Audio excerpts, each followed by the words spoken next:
Good morning, my dear students. It gives me immense pleasure to talk to you students through video presentations like this as usual. In this particular video presentation, I'll start with a kind of introduction about probability and we'll do some problems if time permits, or it will be continued in the next video.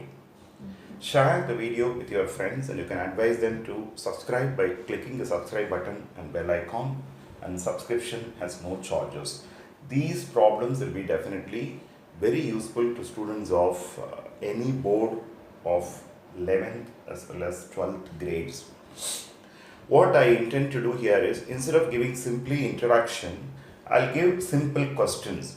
If anybody knows answers for these questions, it will be a kind of thorough revision for the basics on probability.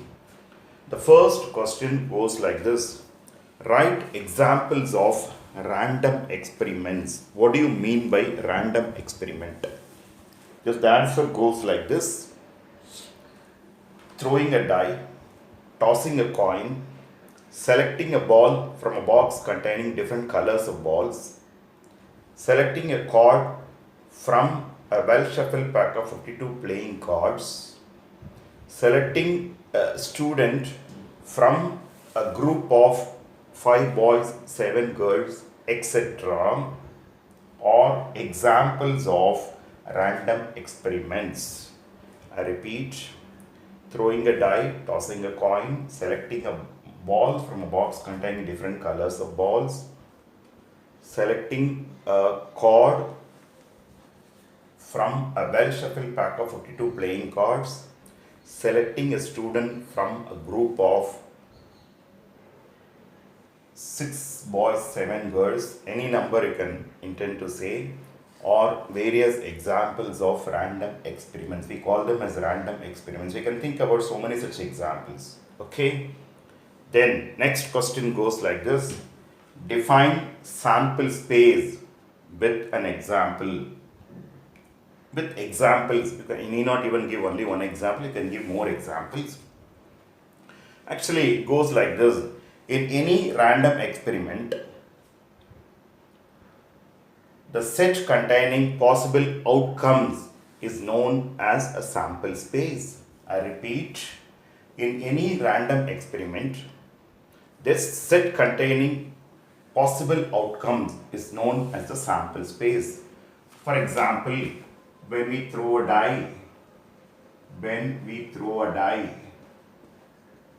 okay, here sample space is equal to S is equal to, you mean to say 1, 2, 3, 4, 5, 6. Everybody knows there are 6 spaces, each will contain one number from 1 to 6, or if one dot is given, it's equivalent to number 1. If 3 dots are given, equivalent to number 3, etc. Okay, when we toss 2 coins, sample space is equal to S is equal to, both may be heads. First has head, second has a tail. First has tail, second has head, and both are tails. These are the 4 different possibilities as far as this particular example is considered. When we toss 2 coins, both may have heads, H. First coin has head, second coin has tail. First coin has tail, second coin has head. Okay, and both may have tails. We can think about so many such examples. I'm restricting myself to this extent because in problems anyway, we'll be interested in doing sample space, writing the sample space and then proceed. Okay, I'm just giving 2 examples for everything. Next, define event in probability. Simply, if I say event, people may wonder what is the meaning of simply event. In probability, what is the meaning of event? Any subset of the sample space is known as an event. This is what the definition of an event. Any subset of the sample space in any random experiment is known as an event. Okay. Next is define impossible event with 2 examples. The event which cannot occur is known as an impossible event. Okay, for example, when we throw a die, the event of having a number greater than 6 is an impossible event. I repeat, the event which cannot occur is known as an impossible event. When we throw a die, just now we have seen what are the possible cases. I'll have numbers from 1 to 6, 1, 2, 3, 4, first 6 natural numbers. If I simply say the event of having a number greater than 6 when you throw a die is example of an impossible event. The event of having 3 heads when 2 coins are tossed, I'll have maximum 2 heads. When 2 coins are tossed, I'll have maximum 2 heads. For event of having 3 heads when 2 coins are tossed is an impossible event. I think it is clear to everybody. Then next one, define sure event with 2 examples. Listen carefully. Here, the event which will definitely occur is known as a sure event. That's what the definition of sure event. I repeat, the event which will definitely occur is known as a sure event. For here, we think about 2 examples again. When we throw a die, the event of getting a number less than or equal to 6 is a sure event. Of course, you mean to say, listen carefully, you mean to say, when we throw a die, we'll get numbers from 1, 2, 3, 4, 5, 6. Okay, now for all of them, you will get automatically. You will get all of them automatically. Actually, the sure event is nothing but the sample space. Therefore, in general, the event which will definitely occur is known as a sure event. Now, for sure event is nothing but the sample space. Sure event is nothing but the sample space. Okay. Therefore, example here is when we throw a die, the event of getting a number less than or equal to 6 is a sure event definitely. When we throw 2 coins, the event of getting less than or equal to 2 heads is a sure event. You will get 0 number of heads, you will get 1 head or 2 heads. That's the meaning of less than or equal to or maximum 2 heads. It means 0 number of heads, 1 head, 2 heads. Therefore, I'll get all the possibilities of the sample space. Next question goes like this. Okay, what is the probability of any impossible event? When we think about an impossible event, it will never occur at all. That's what we have seen already. Now, for impossible event is normally denoted by simply empty set, doesn't have an element at all. Therefore, probability of any impossible event is equal to P of phi is equal to N of phi by N of s, which is 0 by N of s is equal to 0. Now, for probability of any impossible event will be definitely 0. Probability of any impossible event will be definitely 0. Then, what is the probability of any sure event? Probability of sure event is nothing but P of s, which is N of s by N of s. N of s by N of s. Okay? Therefore, probability of any sure event will be definitely 1. Probability of any impossible event will be definitely 0. Probability of sure event will be 1 and probability of impossible event will be 0. Okay? Remember carefully.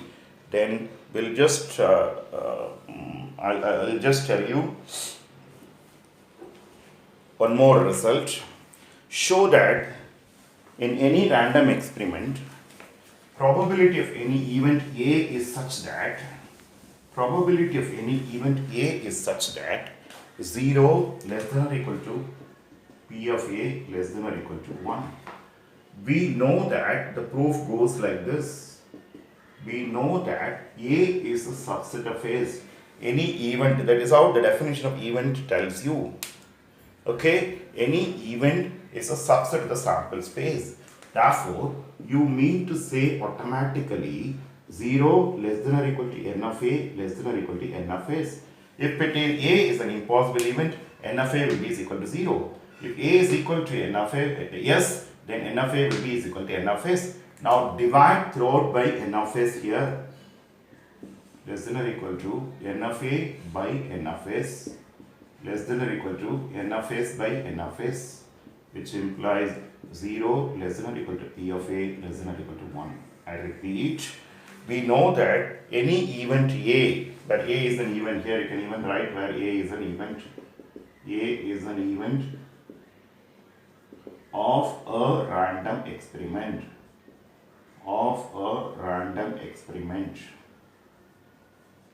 Okay, now a is a subset of s, you know very well. For 0 less than or equal to n of a less than or equal to n of s. If a is impossible event, n of a is 0.